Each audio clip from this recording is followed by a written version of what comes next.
Our second distinguished student speaker is Ms. Tianna McNaughton.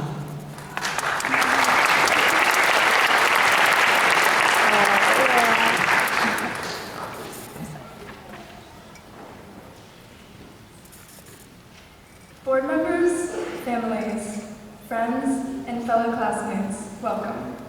I'm honored to speak at tonight's ceremony and share with you a message that has been forming within me for over a year now.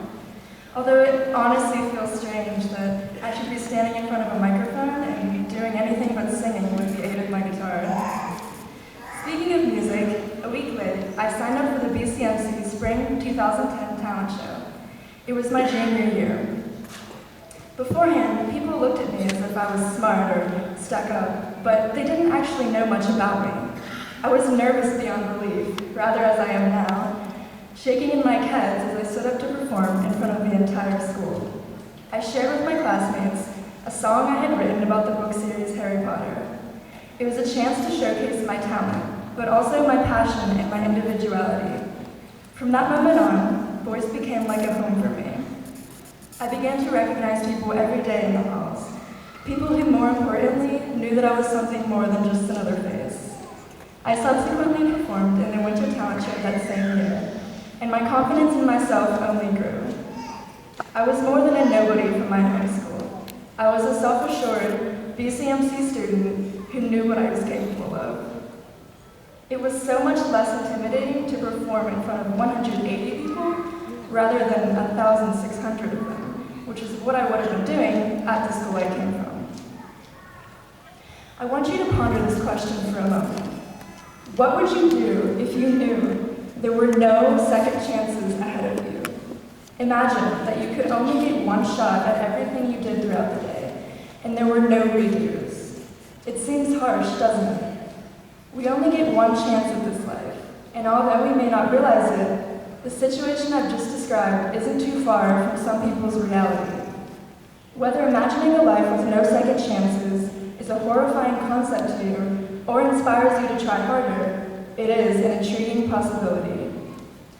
Parents, family, and friends, how many times have you heard people express regret in phrases such as, "I wish I would have tried out for the musical," or, "I really liked that guy in high school.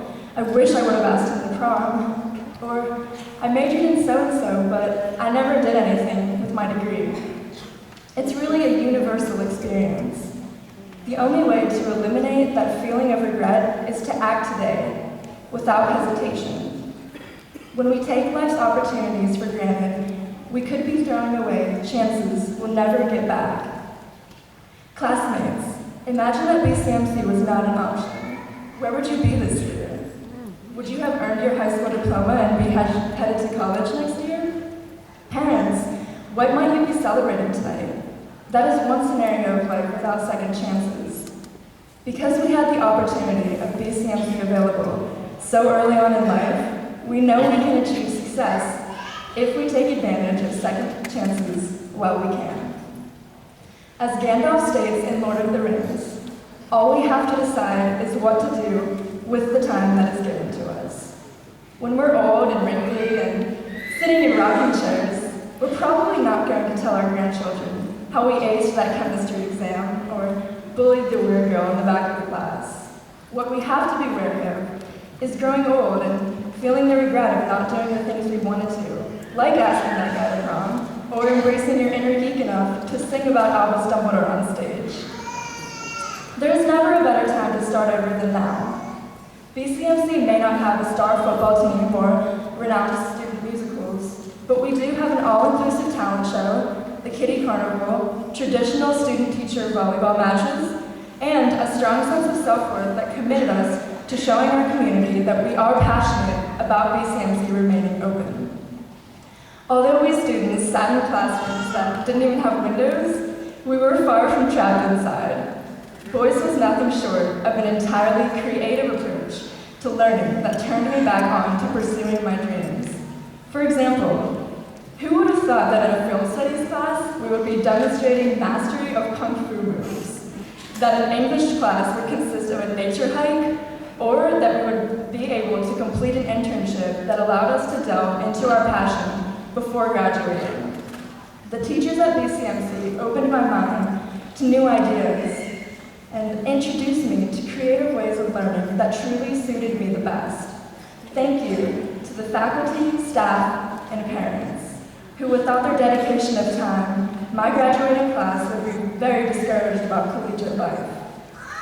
The teachers balanced just the right amount of knowledge and good humor with inspirationally optimistic attitudes. The teachers truly cared about us, and that was an extremely powerful way for us to gain faith in ourselves. I'll never forget the way Mrs. Pratt would say, "Have a great day of learning," at the end of every period. So often, in fact, that I'll probably be repeating the phrase in my head at the end of my college English classes.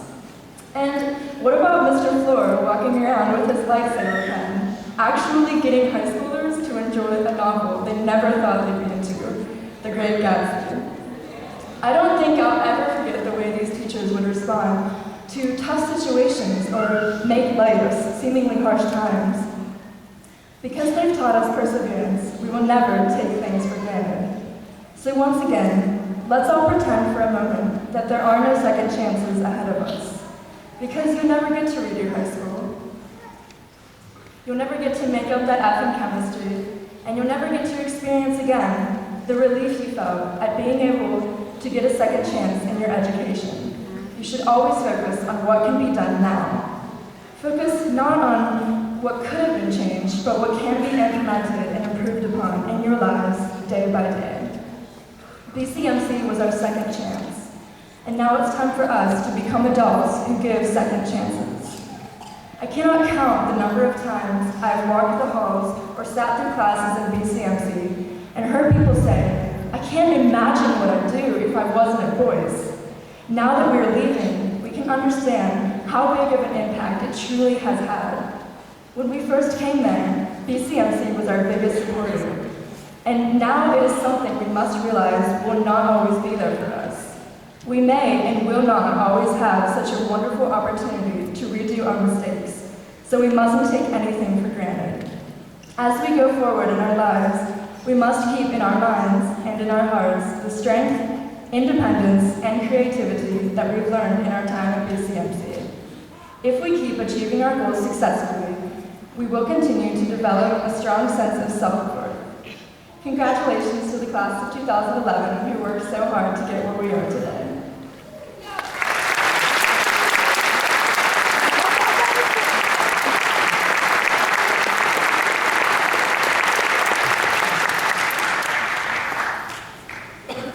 At this time, I would like to recognize and introduce to you two graduating seniors from the class of 2011 for their exceptional academic achievements.